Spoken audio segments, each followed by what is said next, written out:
Okay friends. So இந்த மஞ்சுளா வந்து இந்த தாய்லாந்து சாமியாரை பார்க்க போயிருக்காங்க. ஸோ பார்த்த இடத்துல அந்த சாமியார் சொன்ன விஷயம் என்னென்னா, இந்த மாதிரி உங்கள்கிட்ட வந்து பால் குடிக்கிற அந்த ஃபீல் கொடுக்குதுன்னு சொன்னீங்களே, அது வந்து உண்மை. உங்கள்கிட்டேருந்து பால் குடிக்குதுங்க தான்.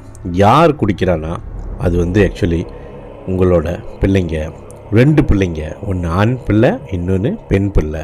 2மே வந்து ட்வின்ஸு. ஸோ இந்த ஒரு விஷயத்த கேட்டோன்னே அந்த மஞ்சுளாவுக்கு வந்து ஷாக்ட் ஆயிடுது. என்ன சாமி நீங்கள் சொல்கிறீங்க? ஆண் பிள்ளை பெண் பிள்ளை இல்லைங்க. எனக்கு ஆண் பிள்ளை வந்து 7 வயசு வீட்டில் இருக்கான். எனக்கு பெண் பிள்ளையும் இருக்குது. அந்த பிள்ளைக்கு 5 வயசு தான். 2 பேரும் வீட்டில் விட்டு தான் நான் வந்திருக்கேன். அப்போ அதுங்க இருக்கிற டைமில் எப்படி அதுங்க வந்து பால் குடிக்கணும்னு சொல்லி புரியலையே நான் அவங்க சொல்லும்போது. அப்புறம் தான் இந்த சாமியார் இன்னும் கொஞ்சம் டீட்டெயிலாக அவர் வந்து விளக்கியிருக்காரு. என்னென்னா, ஆக்சுவலி இந்த 2 பிள்ளைங்க வந்து பால் குடிக்கிறது வந்துட்டு ட்வின்ஸ் பிள்ளைங்க. ஸோ